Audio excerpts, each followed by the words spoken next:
Bonjour l'élite, nous sommes en décembre 2022 et aujourd'hui je vous propose de parcourir un topic d'intérêt général créé par Alain92 sur le côté un peu pernicieux des crédits. Alors effectivement, tout le monde voit le côté positif du crédit. Yes, j'ai débloqué 200 000, 300 000 euros. Je vais pouvoir acheter un appartement, une maison, et peut-être que cette maison va prendre de la valeur. Peut-être même que je vais pouvoir louer cet appartement, et donc une partie du prêt va se rembourser tout seul. Et peut-être que cette maison va, comme je vous l'ai dit, prendre de la valeur. Et dans 20 ans, 15-20 ans, on la revend. On fait une culbute qui est taxée par l'État, c'est normal, à un certain pourcentage. Mais bref, on a quand même gagné de l'argent juste en investissant au bon moment. Et c'est un peu voilà, l'investissement lambda de n'importe quelle personne qui a un boulot peut normalement débloquer un certain crédit, bon, à un certain âge de la vie, quand on est jeune c'est encore un peu difficile quand on s'installe, mais une fois qu'on a mis un peu d'argent de côté au bout de quelques années, c'est à peu près accessible à n'importe qui est en couple, parce que ça c'est encore différent entre si t'es tout seul et si t'es en couple. Bah, ta capacité d'emprunt, ça dépend après les niveaux de salaire. Si l'homme a 3 fois le salaire de la femme, ça augmente en gros. Mais si on est sur un couple de prolétaires qui ont chacun des salaires assez proches, si effectivement ils sont d'accord pour mettre en commun, ils doublent leur capacité d'endettement, et donc ils peuvent absorber une grosse partie du coût quotidien et mettre de l'autre côté pour s'endetter. Donc ça c'est plus une facilité, on va dire, de gros salaires ou de personnes en couple que de personnes toutes seules. Bref, mais donc comme on le dit, oui c'est bien, tu peux débloquer, tu peux faire des plans, tu peux même t'affranchir de quelques années, de mettre de l'argent de côté aussi, parce que si tu veux lancer un restaurant ou que sais-je, et que tu dois casquer, tu dois faire l'esclavage, on va dire, être l'employé de quelqu'un d'autre pendant des années, mais grâce au crédit, hop, seulement au bout de 3 ans, tu as mis assez d'argent de côté pour faire un apport et déjà voilà, financer les trucs qui ont besoin d'être financés dans le départ, mais t'as pas besoin de venir avec tout le truc d'un coup pour tout acheter, le fonds de commerce, etc. Et donc voilà, ça vous libère du temps, vous pouvez sortir un peu de l'esclavage, à aller dans l'entrepreneuriat ou aller dans la propriété, être propriétaire plus rapidement. Bien sûr, le côté négatif de la médaille, qui est aussi connu par tout le monde, même si le côté positif est connu, aussi le côté négatif. Et c'est d'ailleurs un truc qui m'a fait beaucoup moins m'interroger. C'est un peu le tenant du French Dream, c'est de se dire, grâce au CDI, grâce au couple, grâce à tout ça, on a une bulle confortable, mais cette bulle confortable, elle est comme la civilisation qu'on a bâtie sur les énergies fossiles. Sauf que là, notre civilisation est bâtie sur les énergies fossiles. Il y en a qui croient qu'elles sont éternelles, d'autres qui... Bref, voilà. Et ben nous, voilà, ce confort qu'on a créé, ce dream, ce French Dream, il est bâti sur la capacité de travail, la capacité d'esclavage du dreamer, du rêveur français, qui est obligé voilà, de payer ce prêt mois par mois, et donc se retrouve un peu avec une corde au cou, parce que s'il ne paye pas ce loyer, enfin pas un loyer mais ce prêt, et je sais pas trop ce qui se passe, parce qu'en plus maintenant il y a des assurances, donc si t'es en défaut de paiement, est-ce que t'as un certain temps pour reprendre, est-ce que pour je veux dire retrouver un travail si t'en as perdu un, est-ce que enfin, ce genre de choses. Je sais pas vraiment à quel point c'est grave de perdre son boulot alors que t'as un prêt, mais c'est sûr que t'es pas trop serein. Tu te dis merde, il y a un prêt, je dois le rembourser, et je l'ai pris sur 25 ans, il m'en reste 22 à tirer. Ça veut dire que je dois encore bosser de 22 ans, ou en tout cas gagner un salaire qui me permet à la fois d'avoir un confort de vie normal, et à la fois de rembourser le prêt. Donc je suis obligé de faire un truc, de rester dans l'esclavage, grosso modo. On va parcourir ce que les Ray ont de plus intéressant que moi à dire sur le sujet. Euh, et moi aussi, bon, ça faisait partie des choses où je me disais, enfin voilà, quand j'avais 19-20 ans, je me projetais, je me disais, putain, c'est bien le crédit et tout, mais une fois que tu as commencé à faire ça, et que normalement tu vas le faire relativement tôt, si tu veux justement jouer sur ta capacité d'emprunt et pouvoir bénéficier de se lever au plus tôt de ta vie, le problème c'est que ça veut dire, tu signes très tôt, là, à 19, 20, 21 ans, tu signes, ok, j'ai signé pour 20 ans, 20 ans d'esclavage, grosso modo, à part si voilà, si tu développes un autre chose qui te permet de rembourser ce crédit, mais en tout cas, tu signes là-dessus, ça veut dire que tu pourras pas jouir d'un voyage en faisant le tour du monde pendant X mois, pendant lequel tu vas pas gagner beaucoup d'argent, parce que tu vas devoir payer le crédit, tu vas... Bref, longue introduction les clés, j'espère ne pas en avoir trop dit. En tout cas, je vous envoie le générique, et on se retrouve dans 20 secondes. Bien sûr, avant le générique, qui est-ce qu'on remercie? Voilà, on le dit en chœur, le Choufin. Merci à lui dans ce beau verre. C'est pas une tasse, c'est une chope. Non. un verre à bière. J'ai vu quelqu'un qui m'a envoyé une photo, il était à un restaurant, il m'a dit tiens, je suis au bar, ils ont des verres choux fins, donc n'hésitez pas à envoyer aussi, peut-être que je les mettrai sur Instagram, je sais pas, mais... Bref, allez, merci aux choux fins. Un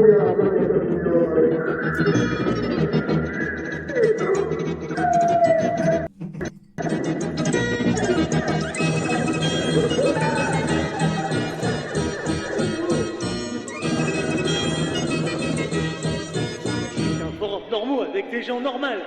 Hop là. Allez, que nous dit Alain du 92? Quand tu as un crédit, tu ne peux pas go au chômage, tu es obligé d'avoir une stabilité financière, obligé de bosser toute ta vie. Tu peux pas faire de reconversion professionnelle même si tu détestes ton taf. Je me demande de plus en plus si ça vaut le coup d'être propriétaire. Objectivation lui répond, tu as tout compris. Et un autre qui lui répond, putain les locatiques cette boucle. Et oui, parce que le fait d'être propriétaire te permet d'être donc propriétaire de ton logement, donc ça veut dire qu'à un moment tu n'as plus rien à payer, même si bon ça, vous savez qu'il y a quand même des taxes à payer sur la propriété en France et encore d'autres choses, enfin les charges au jour, donc on va dire que la partie substantielle, enfin résiduelle de ce qui vous reste à payer chaque mois et qui vous atteint pas est beaucoup plus mince. Alors que quand vous êtes locataire, vous dites putain c'est de l'argent qui s'évapore, qui n'est pas construit pour plus tard. Et ça c'est un truc aussi qui est pareil, qui me pousse à vouloir devenir propriétaire aussi, c'est de se dire propriétaire, c'est de l'argent que je dépense, c'est un coût perdu, irrécupérable. On les récupérera jamais parce que c'est de l'argent que t'as payé pour le loyer et qui ne t'a rien apporté. Alors que en payant 30, 40, 50% de plus, enfin 50 c'est déjà beaucoup, mais en payant 30% de plus pour un emprunt, au lieu de payer 800 euros par mois, t'en payes 1100. Et là, au lieu donc d'avoir 800 euros qui s'évaporent complètement, t'en as 1100 qui viennent rembourser du concret et tu es propriétaire. Donc tu dis, mais attends, c'est vachement plus intéressant. Pour à peine 10, 20, 30% de plus, j'ai quasiment la même somme d'argent mais qui est investie concrètement, qui disparaît pas. Et cette somme d'argent que j'investis aujourd'hui, elle pourra me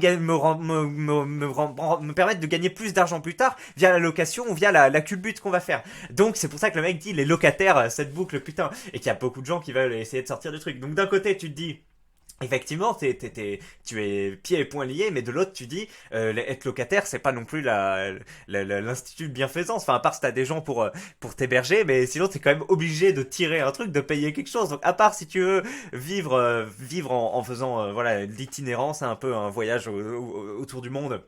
1 an, 2 ans, avec peut-être du volontariat, c'est-à-dire tu vas travailler dans des fermes ou dans des bars, tu travailles 4-5 heures par jour et eux ils te payent l'hébergement, donc au final tu dépenses peu d'argent à part en termes de voyage, de visa, mais c'est très intéressant, tu rencontres plein de cultures et là tu dépenses pas trop de sous. À part ce truc-là et à part après voilà aller vivre chez tes parents si t'en as l'occasion ou chez quelqu'un qui t'héberge gratos ou aller dans des squats ou ce genre de choses, SDF.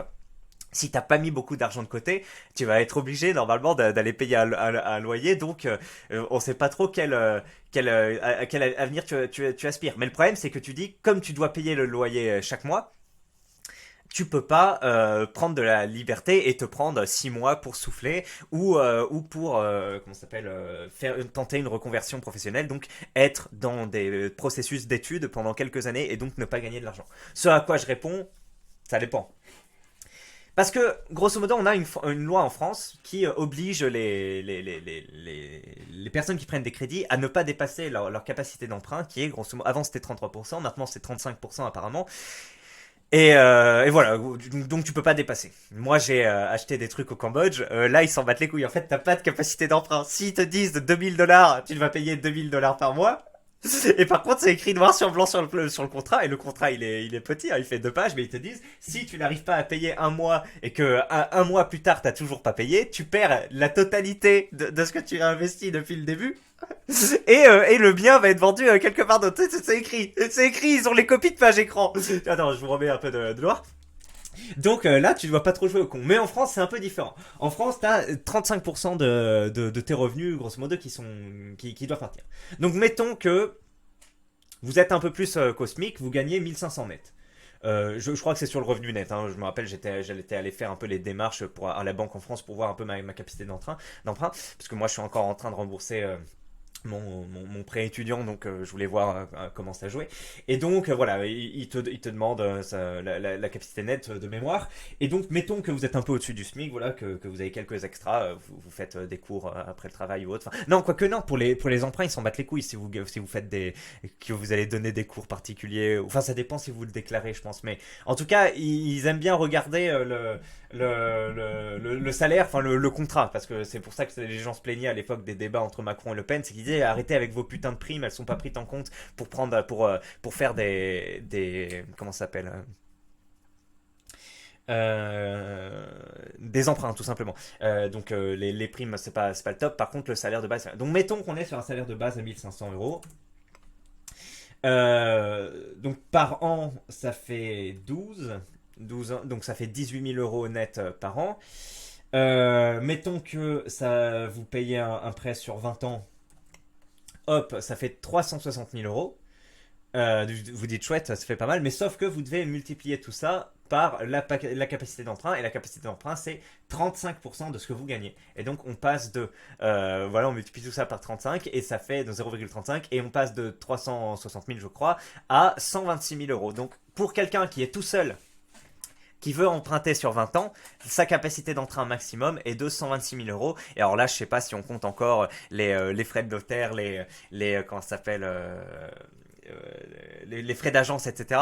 Est-ce qu'on peut, c'est-à-dire si on voit un bien, un appartement à 125 000 euros, est-ce qu'on peut y aller et se dire ok après les frais annexes c'est pas grave, ça compte pas dans la loi, ou est-ce que les frais annexes sont aussi à compter? Donc au lieu de 125 000 euros, finalement tu peux y aller que sur du 110 000 parce que après t'as peut-être pas, enfin peut-être pas autant, mais on va dire 115 000 parce qu'après t'as 10 000 euros de frais annexes, d'agence, etc.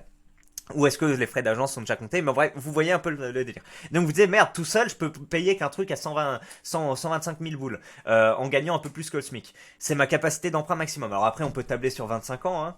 On va dire qu'il y a des prêts sur 25 ans, donc c'est vraiment ça le maximum. Voilà, vous pouvez taper jusqu'à 157 000 balles. C'est pas beaucoup. Y a des logements, hein, tu peux acheter comme ça, mais en région parisienne, y a pas grand chose. Et ça va pas être des trucs, enfin, si, ça peut prendre de la valeur, mais bon, c'est pas fou. Alors que si vous êtes deux, hein, si vous êtes deux personnes, voilà, plus ou moins au SMIC, un couple, et que vous passez donc de 1 500 à 3 000, ben, ça double tout simplement, et vous arrivez plutôt de 150 000 à 300 000, et là, bah, ça ouvre beaucoup, ça ne vous double pas les possibilités d'emprunt d'investissement, ça vous les multiplie par 100. Enfin, je veux dire, les opportunités, votre capacité est doublée, mais vous pouvez emprunter beaucoup plus de choses. Il y a beaucoup plus de biens entre 150 000 et 300 000 qu'entre 0 et 150 000, enfin, je pense, hein. Et donc, bref, grâce au fait d'être en couple et d'avoir des projets sur le long terme, vous pouvez tabler là-dessus. Le problème, c'est que qu'on ait confiance en l'autre ou pas, enfin voilà, faut être sûr que pendant 25 ans votre couple va tenir, faut être sûr que vous voulez vous engager déjà si tôt, et puis même vous vous dites putain, à 27 ans ou 26, je m'engage là-dessus, ça veut dire que jusqu'à 51 ans, je m'autoriserai pas à faire des breaks, etc. Mais c'était là pour vous dire justement vous tempérez un peu cette chose, parce que vous dites ok, 35% voilà là-dessus, donc grosso modo il suffit de multiplier 1500 fois 0,35, ça fait 525 euros par sortir par mois. Et après si vous dites ben, j'ai pas un train de vie très dispendieux, je mets un peu de l'argent de côté, peut-être qu'il y en a qui m'en offrent et tout par-ci par-là, vous dites je peux continuer à payer mon prêt sur 10 mois par exemple, ça fait 5000 euros ou 5250 euros. Finalement, il suffit de mettre 5000 euros de côté, ce qui est quand même beaucoup quand on en gagne 1500, mais mettons que vous travaillez 2-3 ans, vous arrivez à mettre ces 5000 euros de côté, bah vous dites, bah, je vais continuer à payer mon prêt avec ces 5000 euros de côté, mais pendant quelques mois, je peux me reconvertir, ne rien faire ne rien faire, je veux dire, ne rien gagner d'argent pendant 6 mois, faire des études, ou aller faire un voyage ou que sais-je, parce qu'on a mis de l'argent de côté, si vous êtes tout seul. Donc c'est pour ça, moi je dis, c'est vrai, on a des mains liées, mais c'est quand même pas si vrai que ça, parce que comme on est limité à 35%, et ben t'as quand même 65% derrière, et dans ces 65% tu peux en épargner une partie, et tu peux te dire bah j'épargne pour quelques années, enfin pour quelques mois plutôt, et donc pendant ces quelques mois je peux avoir un peu de liberté, mais effectivement tu peux plus, c'est une petite liberté temporaire, conditionnée à ce que tu peux mettre de côté pour t'évader quelques mois. C'est pas effectivement un truc où tu peux dire vas-y je peux tout lâcher, je peux aller vivre au Brésil ou que sais-je, on est d'accord, mais voilà, c'est un peu à tempérer. Crédit, ça veut dire que tu vas être engagé auprès d'une banque. Tu vas être lié par un contrat d'engagement. Tu es redevable à l'État. le New World Order a un point de pression sur ces gens-là. Oui, mais sauf qu'une fois que tu as payé ton crédit au bout de 20 ans, 25 ans, t'es plus calme. Après, on sait jamais. Il y en a qui disent, moi j'ai toujours pas lu le truc là, comment ça s'appelle, The Great Reset de le camarade de la Klaus. Mais j'imagine que même s'ils le veulent, même si c'est dans le projet, ils peuvent pas modifier le fait d'avoir un crédit et de le rembourser au bout de 25 ans par un crédit et un truc qui t'appartient pas. À part s'ils font comme en Thaïlande ou en Chine, ou peut-être même les deux pays, des propriétés qui arrêtent d'être ta propriété au bout de 100 ans. Et oui, quand t'achètes un truc, c'est ta propriété que pendant 100 ans. Ils veulent pas que tu puisses créer des grosses dynasties comme ça, transmettre les patrimoines, bref, par récupération. C'est pas si con. Sur 100 ans, c'est-à-dire que tu peux léguer à la prochaine génération, donc, mais pas aux suites, enfin pas à la suite, pas perpétuer un peu cet empire. Je trouve ça à la fois un peu triste parce que bon, j'ai un côté un peu familial, tu te dis vas-y, ce que je fais c'est pas pour rien, c'est pour la postérité, mais je trouve ça aussi assez bien pour on va dire le lissage des richesses. Après, bon, au bout de 100 ans, ça revient à qui? Ça revient au gouvernement qui revend la maison.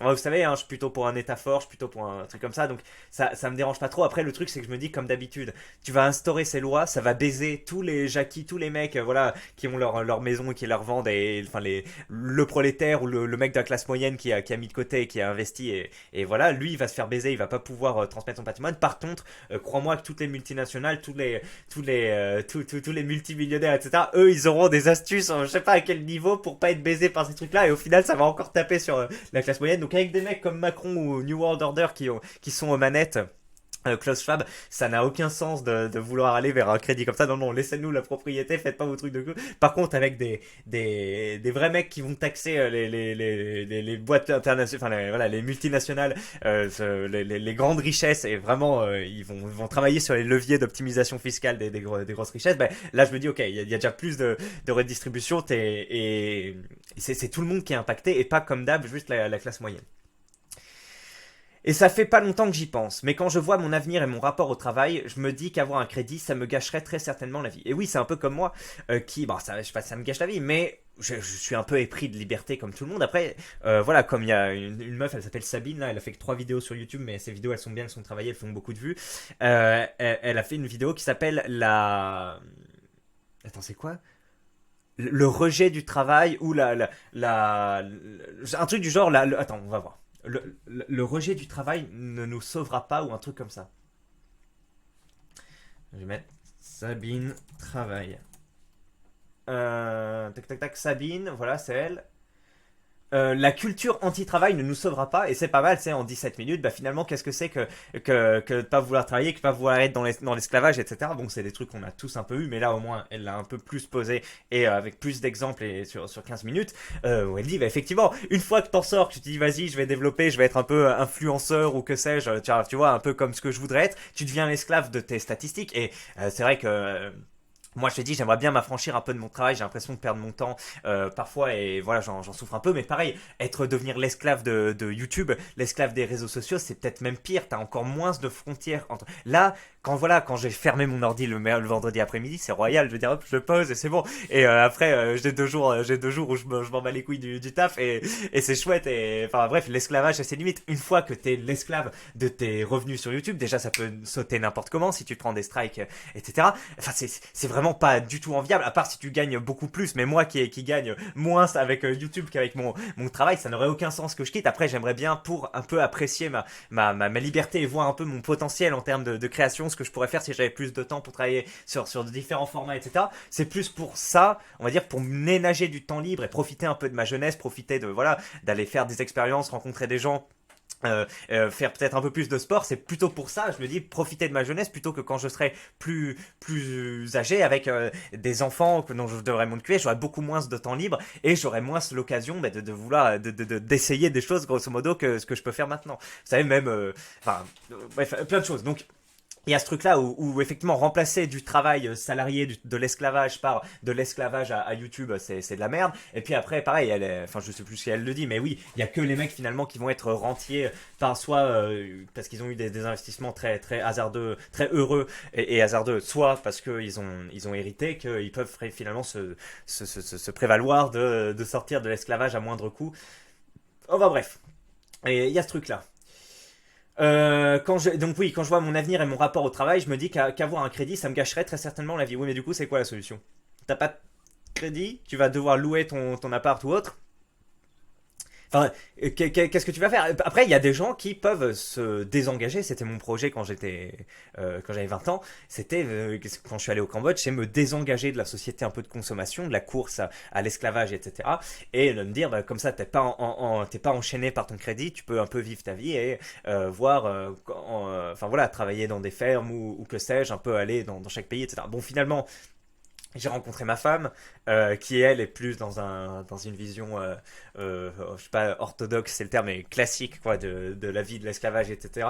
Et bon, finalement voilà, je suis un peu rentré dans ce French Dream avec elle, mais aussi parce que j'ai eu des désillusions quand j'ai commencé à vivre au Cambodge et dans la ferme. Il faudrait que je vous fasse une vidéo un jour pour vous parler un peu de tout ça, mais enfin je veux dire, moi j'ai eu une maladie, bon, c'était un peu comme la corruption en fait, c'était exactement comme ça, mais beaucoup plus étendu. C'est pour ça que la corruption, je m'en battais les couilles, ça me faisait marrer parce que j'avais eu bien pire au Cambodge. Et mais par exemple, ce truc-là, t'es obligé à la fin d'aller en pharmacie et de donner ton petit dollar, et c'est l'industrie pharmaceutique Sanofi qui te donne de la moxicilline pour 1 dollar, et c'est ce truc-là qui te guérit. Et tu te dis, bon d'accord, j'essaye de vivre un peu en marge de tout ça, mais il y a tellement de choses dont, enfin, au niveau de la santé déjà, tu peux pas avoir ta souveraineté, je sais pas si c'est le bon terme, vous voyez quoi, tu dis bon, bon, mon éloignement de ce système a finalement ses limites. Alors après tu peux t'accommoder, tu peux te dire bah, vas-y je le finance plus, etc. Je vis un peu en autarcie et je fais qu'en profiter, enfin tu peux trouver des arrangements comme ça, mais bon, il y a un truc comme ça où je suis un peu revenu dans le dream, et où j'étais pas forcément aussi plus heureux quand je bénéficiais de cette liberté. Voilà, bon après c'était un cadre spécifique au Cambodge, il y avait pas, mais tu te dis, j'arrivais pas à, enfin, c'était très bien. En fait, moi, il y avait un truc, c'est le fait de se réveiller là avec l'alarme, typiquement le matin, tac tac tac. Voilà, tu dois te réveiller en plus tôt, t'as les yeux dans le brouillard. Enfin, vous voyez ça. Après, tu peux essayer de l'éviter cette situation de couchant tôt, mais j'ai beau faire beaucoup d'efforts, j'y arrive pas. Mais donc rien que ce truc-là, moi, je me dis, ça vaut le coup entre être pauvre et me réveiller et aller à mon rythme et faire un peu ce que je veux dans la journée, et enfin voilà, être comme ça avoir plus d'argent, plus de confort, mais être obligé d'être réveillé le matin par ce putain de réveil.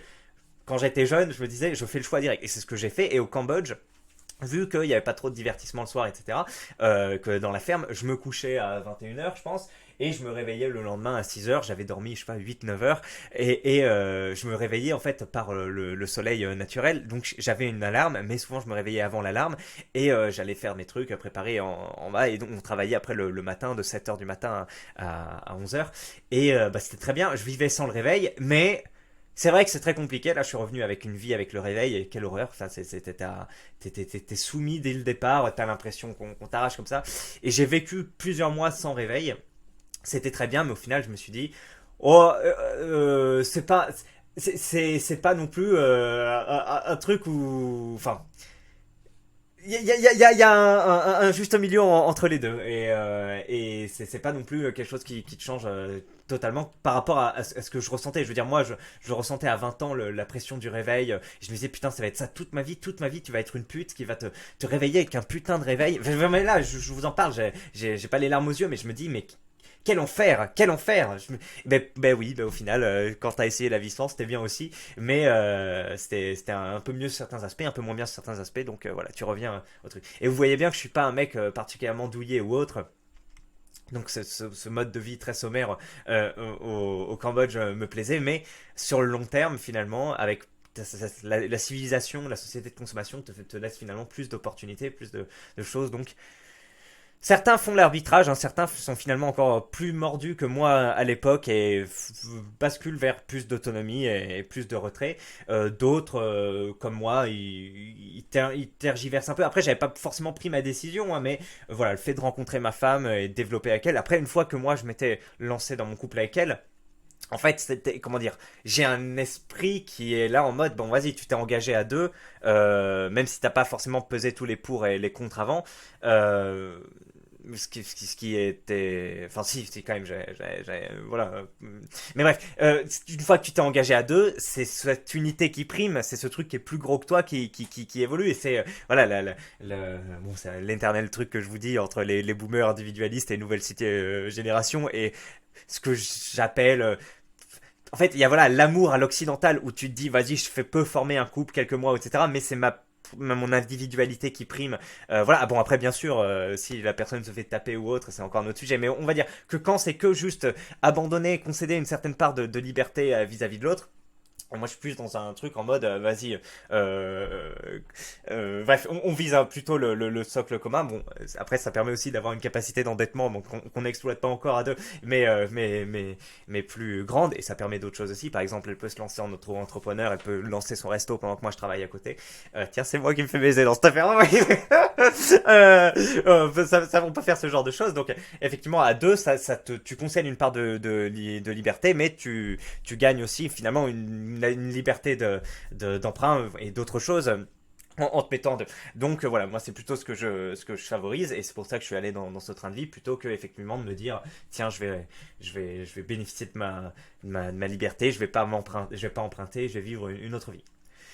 J'ai go proprio il y a quelques mois et je ne regrette pas du tout. Au pire, si ça me saoule, je revends dans 4 ou 5 ans, mais de toute façon, je bosserai toute ma vie, donc bon. Putain, c'est vrai, ça, j'ai complètement oublié de le dire, mais à un moment, quand bien même t'es en train d'acheter le truc, je crois que tu peux le revendre alors que t'es en train de l'acheter, et du coup, avec la revente, tu peux rembourser comment ça s'appelle, le prêt, et après jouir de ta liberté. C'est vrai qu'on peut faire ça en plus, donc en fait, c'est pas tellement un boulet au pied puisque tu peux le revendre au bout de quelques années. Peut-être qu'en plus ça a fait un peu de plus-value. Peut-être que tu as gagné de l'argent, c'est-à-dire de l'argent que tu as investi, hop, c'est bien. Tu revends le truc, t'as moins à rembourser à la banque. Imaginez, t'as acheté le truc 200 000, t'as remboursé 50 000 et tu le revends 250 000. Eh ben déjà, tu gagnes de l'argent puisque tu revends plus cher que tu avais su. Mais en plus, sur les 250 000, t'en donnes que 150 000 puisqu'il te restait 150 000 à payer et tu gardes 100 000 pour toi. Donc au final, cette spirale de l'endettement, tu l'as cassée assez rapidement et tu as de la liberté financière maintenant vu que tu viens de te faire une culbute avec 100 000 balles. C'est vrai qu'il y a ça aussi. Il y a ça aussi.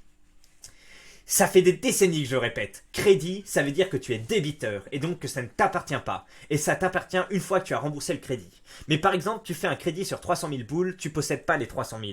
C'est de l'argent prêté que tu dois rembourser. Donc tu ne les possèdes pas. En fait, posséder beaucoup d'argent sous forme de crédit, ce n'est pas être riche, c'est être endetté. Je suis d'accord avec ça. Et qui dit endettement dit que ta vie ne t'appartient pas. Tout à fait. Vaut mieux être créditeur même de 100 euros que d'avoir un crédit. Bon après ça, oui, si tu prends, c'est un peu comme la lecture sur certains indicateurs, tu regardes que le PIB pour juger, le truc, etc. Tu dis bon d'accord, là c'est pareil, tu dis ok, je regarde que l'argent que tu as, le mec qui a 100 euros est plus riche que celui qui a un crédit. Oui mais d'accord, mais comment ça se passe si le crédit prend de l'argent? Comment ça se passe une fois que le mec il apprend de la valeur? Comment ça se passe une fois que le mec a remboursé son crédit, etc. Oui, à l'instant T, t'es baisé, mais justement c'est tout le principe de faire un pari sur l'avenir. Donc au début je suis un peu d'accord, mais bon après, et je suis même d'accord avec ta fin, c'est vrai qu'un mec qui est pas endetté est plus riche qu'un mec endetté, mais riche à l'instant T, pas riche en termes de possibilités. Et comme je vous l'ai dit, en plus, on peut revendre le bien que tu es en train d'acheter. Enfin, je crois, hein, parce que, enfin, je sais qu'en tout cas, la famille de ma femme l'a fait au Cambodge. Donc après, j'imagine qu'en France, c'est possible aussi. Mais c'est aussi le meilleur moyen de gagner de l'argent vite parce que tu peux investir de l'argent que tu n'as pas. Très bien dit. Si ton investissement rapporte plus que le coût de l'argent, alors tu es bénéficiaire que de l'argent que tu n'aurais pas eu sinon. Tu achètes, tu mets le bien en location et tu payes un loyer à côté là où tu habites. Si tu te débrouilles bien, tu sors pas un rond pour ton crédit. Ça peut arriver, ouais, des mecs qui font de l'investissement locatif ou qui font de la sous-location, ils achètent un logement, ils logent dans ce logement et en plus ils le sous-louent, ce qui leur permet d'avoir le logement et en même temps de le rembourser. Il y a des gens qui font ça comme ça et qui du coup ils dépensent juste un peu plus d'argent que pour le loyer, mais comme on a dit, après ils sont un peu enchaînés sur 20 ans, mais comme on a dit aussi, ils peuvent peut-être revendre la chose. Tu peux revendre le bien 10 ans plus tard et faire une plus-value. Ah, c'est 10 ans plus tard. Alors, t'as pas le droit de le vendre au bout de quelques années, mais 10 ans plus tard. Enfin, j'en sais rien en fait. Dites-le si vous y connaissez, s'il vous plaît, pour qu'il y ait une truc. J'imagine bien que tu peux pas faire un truc et le revendre au bout de 2-3 ans, ça me paraît un peu facile, mais ouais, j'imagine. Du coup, au lieu d'être enchaîné sur 25 ans, t'es enchaîné sur 5 ans ou 10 ans, selon ce que la loi permet. Voilà. Tu peux faire tous les travaux que tu veux. Tu n'engraisses pas un boomer qui peut te tèche le mois suivant s'il décide de vendre ou d'y habiter. Avoir un crédit sur 25 ans, c'est pas ouf, ok, mais être locataire toute sa vie, c'est bien pire, je pense. Je suis d'accord avec ça.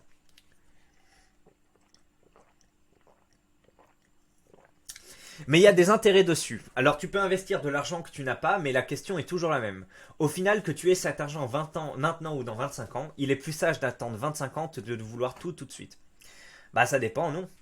Il y a des les marchés immobiliers à l'époque des boomers. En 25 ans, ta maison, elle pouvait doubler ou tripler de valeur. Donc si tu l'avais acheté à l'époque et que en 1980 100 000 balles et que tu la revendais 200 000 en 1990, c'est mieux que si le mec l'avait acheté directement en 1990 à 200 000 balles. Enfin, je pense que vous comprenez tous et voilà. Donc c'est ça le coût de l'argent. Faire 4% sur 300 000 euros, c'est mieux que de faire 10% sur 30 000. Si tu fais 6% de rendement sur après à 2%, tu es à 4%. Oui, et être locataire, ça ne te coince pas du tout. En fait, ta liberté, pour toi, c'est de vivre seul au crochet de l'État et de pas construire de famille. Parce qu'avoir des enfants aussi, c'est une responsabilité, faut remplir le frigo. Et oui, ça, c'est le corollaire après du French Dream, c'est la Magalax et les enfants. Tu ne posséderas rien et tu seras heureux. Elon Musk est locataire, dit quelqu'un. Celui qui feed. Tu parles d'un milliardaire qui peut vivre sa vie dans un palace s'il arrêtait de travailler du jour au lendemain. Je comprends pas les gens qui font un crédit. T'achètes un petit terrain pas cher et tu vis dessus avec un habitat alternatif et le tour est joué. Oui, bah c'est ce que je voulais faire, hein, parce que je m'en bats un peu les couilles des possessions matérielles en règle générale. À part mes petits gants de boxe qui sont tellement soyeux, regardez ça. C'est mon cadeau de Noël. Je les utilise, mais c'est mon cadeau de Noël. 45 euros en ce moment au lieu de 60 à Decathlon, donc il y a une petite réduction et voilà, ça c'est l'une des choses. Qui me fait bien. Enfin bref, non mais parce que j'ai. Bref, je suis pas hyper consumériste, mais les gants, c'est le seul truc pour lequel j'ai un peu de fétichisme, on va dire, consumériste. Et enfin, quoique j'en ai quatre quand même, parce que j'ai acheté plusieurs paires. Au début, les très bas de gamme, ensuite bas de gamme, ensuite milieu de gamme, et encore une deuxième milieu de gamme pour alterner, parce que si tu utilises toujours les mêmes, elles sentent mauvais. Si tu roules. En plus, il y en a une qui est plus adaptée au travail au sac, une qui est plus adaptée au sparring. Donc voilà, bref, il y a des raisons. Mais voilà. Et donc oui, moi j'aurais été chaud. Je voulais une tiny house, ce genre de choses, une maison minuscule, une caravane, une yourte. Moi je voulais vivre en yourte quand j'avais 20 ans. Mes premiers degrés, c'est. Et je suis allé en Mongolie en plus quand j'avais 18, je crois, ou 19. Bon, après, ça a pas trop de. Enfin, si, ça a un rapport, parce que j'ai pu voir ce que c'était une yourte, mais bon, de toute façon, maintenant, les Mongols, il y en a encore qui veulent avoir la vie nomade, donc il y a une grosse proportion de la population qui habite encore dans les steppes, en yourte, et il y en a une autre qui habite à Ulaanbaatar, la capitale, en yourte aussi, et ça fait des espèces, pas des bidonvilles, mais des quartiers de mecs avec des yourtes, parce qu'ils ont pas de thunes pour s'acheter des maisons, et ils vivent dans leur yourte, mais à la ville. Et du coup, comme ils se chauffent au charbon, ça fait, c'est l'une des villes, des capitales les plus polluées au monde, ou des villes tout simplement les plus polluées au monde, alors qu'il n'y a pas beaucoup de circulation, même s'il y en a quand même pas mal, mais comparé à Bangkok, c'est que dalle la circulation d'Ulaanbaatar, ils sont, je sais pas, 1 million, alors que Mexico City, ils en sont, je sais pas, beaucoup plus. Et, mais par contre, comme ils se chauffent au charbon dans les yourtes, ça fait pas mal de fumée de charbon et ça fait un peu des smogs autour de Ulaanbaatar. Qui est à la croisée des vents ou un truc comme ça, je sais plus, bon bref. Mais oui, moi les yourtes, ça me plaît. Ça me plaît. Et c'est pour ça que Greg MMA, je le kiffe. C'est l'un des seuls mecs que j'entends qui parle un peu comme ça de ce dénuement de l'attachement aux choses matérielles. Et en plus, il a ce côté martial, etc. Donc c'est vraiment pour ça que je vous dis, c'est pas un modèle ou autre, mais c'est un mec plus grand qui a plus avancé que moi dans la vie et qui est plus compétent dans ces domaines-là et qui en plus s'exprime. Et je me reconnais un peu dans lui. Alors qu'il y a des modèles comme le Raptor ou des mecs qui veulent être consuméristes ou autre. Je veux dire, ça me touche pas, mais lui, ça peut me toucher. Donc bref. Il a raison, il a raison, je veux dire, je me reconnais dans ce que le mec dit. T'as rien compris à un crédit, toi. Une fois que tu as l'accord de la banque pour qu'elle te prête de l'argent, du moment que tu rembourses tous les mois la mensualité du crédit, tu auras pas de soucis. Et oui, tu peux choper ton crédit en étant au CDI et après te barrer, t'en battre les couilles, faire ce que tu veux, et tant que tu rembourses le crédit en ayant mis de l'argent de côté. Donc voilà. Tu peux très bien avoir un CDI, bah c'est exactement ce qu'il dit. Puis tu changes un an après de taf à faire de l'intérim si tu peux être solvable, y a pas de problème. Oui, Même avec le chômage. Avec le chômage, tu touches 70% de ton truc, ça couvre largement les 35% du crédit. C'est pour ça, j'ai pas réagi au mec qui dit chômage, mais bien sûr que si, chômage, oui. Donc après, il parle de la location. Voilà, bah écoutez les clés, 33 minutes, je dois reprendre le boulot malheureusement, donc je dois vous laisser, mais petite vidéo un peu intéressante, elle vous aura fait un peu progresser sur le sujet, je sais pas si vous aurez appris grand chose, mais en tout cas, bah moi du coup je suis plutôt pro crédit, hein, même quand bien même, parce que bah voilà, moi c'est un peu l'arbitrage que j'ai fait dans ma vie. Après il y a le côté aussi est-ce que c'est bien de le faire, profiter de ta capacité d'endettement pour baiser des prolos qui eux le peuvent pas. Après moi, il y a aussi un truc où je trouve que les gens sont des mauvais gestionnaires. Au final, j'ai pas d'empathie, j'ai moins d'empathie que vis-à-vis d'eux. Il y en a, j'ai de l'empathie, mais il y en a, je me dis non, on a les mêmes ressources. Sauf que eux refusent de s'engager à deux. Ils dépensent beaucoup dans des bars, dans des trucs, des biens de consommation, alors que moi c'est pas mon cas. Donc ils méritent finalement. Ils ont peut-être un confort de vie enfin une vie plus dispendieuse que la mienne, qui est plus tournée vers l'économie. Et donc eux méritent finalement de leur situation. Et moi, je la mérite aussi. Après bon voilà, parle de méritocratie. Moi, je viens d'une famille classe moyenne haute. Je disais bourgeoisie avant, en fait, non, classe moyenne haute. Eux peut-être pas, donc ils ont peut-être pas le même habitus ou autre, mais il y en a d'autres, c'est exactement le même habitus, donc on peut pas non plus mettre, enfin, exactement le même, pas forcément, mais on peut pas tout mettre sur non plus que c'est des. Que des déterministes sociaux qui poussent les gens à être plus consommateurs qu'épargnants ou autres. Et donc, pour moi, il y a. Je sais pas, il y a une légitimité. Enfin, c'est pas comme vendre de la drogue ou autre. Et voilà, j'ai un peu de vergogne quand même à faire ça. Je me dis, tiens, ma capacité d'endettement, etc. Mais c'est pas non plus un truc où je me dis, tu vas pas le faire, si tu peux le faire. Donc voilà, moi je suis plutôt pro-crédit. Effectivement, ça nous met un petit boulet au pied, mais comme je vous l'ai dit, ce boulet, tu peux t'en échapper temporairement en mettant de l'argent de côté. Le chômage te permet aussi de l'absorber si tu trouves après un travail derrière, mais même 2 ans de chômage, tu vois, 2 ans de chômage, tu peux continuer à rembourser ton prêt, donc il n'y a pas trop de soucis. Euh, et quoi d'autre Ouais, et puis apparemment tu peux revendre aussi ton bien s'il a pris de la plus-valeur, donc de la plus-value, tu peux rembourser ton crédit d'un coup et donc en jouer donc d'autant plus de liberté. Ça c'est à vérifier, hein. Vraiment s'il vous plaît, si vous voyez que c'est pas dit dans les commentaires, faites un rapide truc pour me confirmer si c'est possible aussi en France ou pas de faire ça.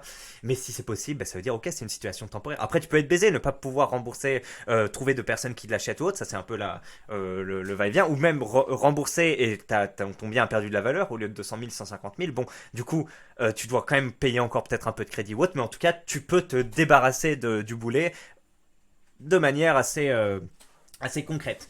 Voilà, donc pour moi, c'est pas un boulet si gros que ça, si inamovible que ça. Et bah, je vous conseille pas de faire des crédits à consommation. J'ai oublié de vous en parler, je voulais en parler dans l'intro. Ne faites jamais ça. Enfin, après, il y en a qui peuvent justifier, mais pour un non. La consommation, enfin, moi, je m'en bats les couilles, j'achète du riz, je vais manger ça avec des œufs pas chers, etc. Donc ça n'a pas de sens.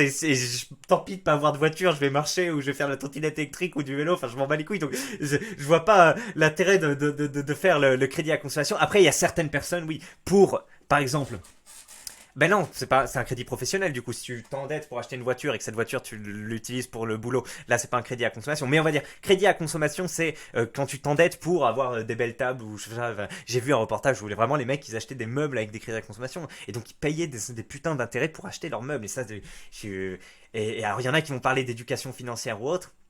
Oui, c'est vrai, les mecs ils se font baiser, mais il y a tellement de choses sur les rapports hommes-femmes, sur plein de choses on se fait baiser, et tout ça, ça devrait pas faire partie de l'éducation, si t'es plutôt classe moyenne ou autre, mais même il y a le bon sens paysan aussi, donc c'est pas vraiment que classe moyenne, mais ça devrait être à l'école tout simplement, à l'école. Et ça devrait être interdit. Crédit à consommation, jeux type Red Shadow Legends, Lootbox, tout ça. Enfin, après, oui, non, t'interdis tout, du coup, ouais, après les gens vont gueuler de la liberté et tout. Le fait de parier, j'ai vu des gens sur Twitter encore, des mecs qui ont parié, enfin pour moi, bon, après, je sais pas interdire les paris, mais c'est pareil, pour moi ça fait partie de l'éducation financière basique de ne pas prendre de crédit à consommation, ne pas faire de paris, ne pas faire de loto ou autre. On sait que, bon, pour la petite blague ou pour, voilà, occasionnellement tu peux le faire, ça te fait un petit frisson, mais il y a des gens qui deviennent accros à ce truc, bah, on le sait que c'est quand même un problème avec, en plus quand quand ça touche des gens qui n'ont pas cette éducation. Donc bref, faut éduquer d'un côté, comprendre que ça peut devenir une addiction et comprendre bien les limites de l'enlèvement et après autoriser ça, mais il faut au moins faire un travail de prévention derrière. Bref, et après ça parle du fait que quand tu deviens propriétaire, tu dois faire des travaux de... regardez, la loi énergie-climat incite les propriétaires à entamer des travaux de rénovation. À partir de 2028, les logements avec une étiquette énergie F ne pourront plus être mis sur le marché locatif. Putain, ça veut dire que si vous êtes si vous n'avez pas fait votre isolation ou que sais-je, vous pouvez pas louer votre baraque, vous pouvez que la vendre. C'est chaud, c'est chaud. Ça, c'est vrai qu'il faut être au courant. Donc voilà, tempérez ce que je vous ai dit. De toute façon, si vous allez faire un prêt pour acheter un truc, je pense que vous allez plus vous documenter que cette vidéo. Mais au moins, voilà, ça participe à votre éducation financière si vous n'en avez pas. Il y en a qui n'en ont pas. Voilà, on peut se moquer un peu parfois des vidéos du fait que je dis des truismes ou autre, mais tout le monde n'a pas la même éducation que tout le monde. Il y a des choses que tu peux leur répéter ou autre, ou leur faire découvrir. Donc voilà, ne prenez pas forcément de haut tout ce qui est dit un peu partout. Allez, même si ça paraît être de la bon sens élémentaire. Allez mes clés, je vous souhaite une excellente journée. Paix sur vous. À demain pour une prochaine vidéo. Et bah voilà, merci bien d'avoir regardé. Ciao.